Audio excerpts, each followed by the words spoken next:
आइए दोस्तों, हम आज सीखते हैं रियलाइजेशन अकाउंट कैसे तैयार करें। वसूली खाता हम किस प्रकार से तैयार करते हैं। जब फर्म का समापन होता है तो फर्म के समापन के कंडीशंस में एक वसूली खाता हमें बनाना होता है। उस वसूली खाता को बनाते समय हम किन बातों को ध्यान में रखें, हम सिंपल तरीके से कैसे वसूली खाता बनाएं ये जानते हैं। जब हम तैयार करते हैं वसूली खाता तो ध्यान रखिएगा, जो पुराना चिट्ठा होता है, जो क्वेश्चंस में होता है, प्रश्नों में रहता है, उस पुराने चिट्ठे के आधार पर हम संपत्ति और दायित्व को लेते हैं। तो संपत्ति को हम यहाँ पर नोट कर लेते हैं। जो विविध प्रकार की संपत्ति है जैसे देनदार, मशीन, फर्नीचर, प्राप्य बिल, जितने भी संपत्ति हैं वो सारे चीज आप नोट कर लीजिए। लेकिन इसमें एक महत्वपूर्ण चीज है, हमको कैश और बैंक को नहीं लिखना है। बस हमको ये ध्यान रखना है कि कैश और बैंक को छोड़कर जो भी आपके पास संपत्तियां हैं उसे लिख लीजिए। उसी प्रकार से इस साइड में आप विविध देनदार लिख लीजिए और विविध दायित्व जो भी है, अब दायित्व जो भी है उसको बस नोट करना है आपको पुराने चिट्ठे से। जैसे लेनदार है, दे बिल है मतलब क्रेडिटर है, बिल्स पेबल है, ये सारे चीज नोट कर लीजिए। लेकिन यहाँ पर हमको ध्यान रखना है, आपके प्रश्न में दिया हुआ कैपिटल, आपके प्रश्न में किसी पार्टनर का लोन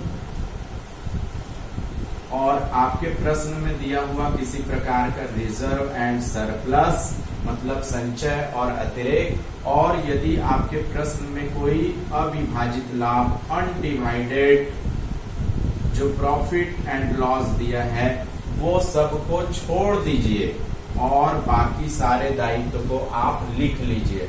अब ध्यान दीजिएगा, सारी संपत्तियों और सारे दायित्व लिखने के बाद इन संपत्तियों से जो जो आपको वसूली हो रही है बेचने से, उस बेचने से जो भी आपको वसूली हो रही है वो सारा चीज आपको जस्ट अपोजिट दिखाना है।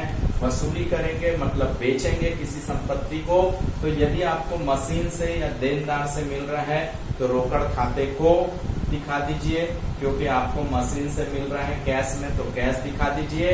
लेकिन यदि वही मशीन और देनदार कोई पार्टनर लेता है, कोई साझेदार ले लेता है, तो साझेदार के नाम से आप दिखा दीजिए। जैसे ए व्यक्ति ले रहा है, ए साझेदार ले रहा है तो ए में दिखा दीजिए, बी साझेदार ले रहा है तो बी में दिखा दीजिए।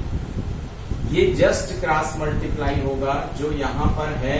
यदि 50,000 कोई मशीन है और उसमें से 40,000 में उसको बेच दिया गया है और हमको प्राप्त हो रहा है वो 40,000, तो वो दिखाएंगे कैश अकाउंट में, रोकड़ खाते को मशीन करके 40,000 यहाँ पर दिखा देंगे।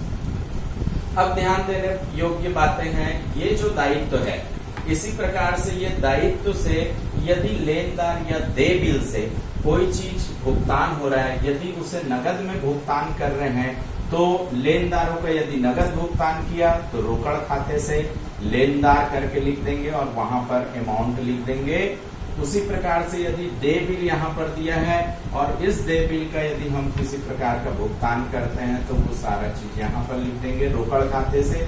यदि कोई साझेदार, हम यहाँ पर मान के चल रहे हैं कि बी साझेदार ने किसी लेनदार और दे बिल का भुगतान किया है, तो हम यहाँ पर उसके नाम से दिखा देंगे बी के पूंजी खाते से, यदि कोई साझेदार इस दायित्व का भुगतान करता है। तो एक चीज प्रश्न में हमेशा ध्यान देंगे आप कि प्रश्न में विघटन व्यय और समापन व्यय, उसी को कहा जाता है विघटन व्यय, रोकीकरण व्यय, समापन व्यय, ये सारा एक ही चीज है।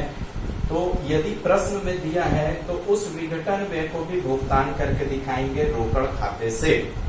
अब ध्यान दीजिएगा, इतना सब करने के बाद आप ध्यान दीजिएगा, यदि इस सब का टोटल आप करते हैं, टोटल करने के बाद इधर जो आया है उसको माइनस करते हैं और माइनस करने के बाद जो भी आपके पास बच जाता है उस बचे हुए अमाउंट को आप यहाँ पर दिखाएंगे साझेदारों के पूंजी खाते से। यदि लाभ हो रहा है तो, यदि हानि हो रही है तो जस्ट ये चीज यहाँ चले जाएगा। जिसे यही चीज लिखेंगे, साझेदार के पूंजी खाते को लिखेंगे इस साइड रहेगा तो, और इस साइड रहेगा तो से लिखेंगे, और जितने भी साझेदार रहेंगे उसमें हम उसे बांट देंगे। तो और ये रेशियो में बांटेंगे, यदि प्रश्न में रेशियो दिया है तो आप रेशियो में बांट दीजिए। इस प्रकार से आप यहाँ पर टोटल दिखा दीजिए और यहाँ भी टोटल दिखा दीजिए। इस प्रकार से हम सिंपल तरीके से वसूली खाता तैयार करेंगे। और यदि ये वीडियो आपको अच्छा लगा तो आप इसे लाइक करिए, शेयर करिए, कमेंट करिए, सब्सक्राइब करिए। Thank you.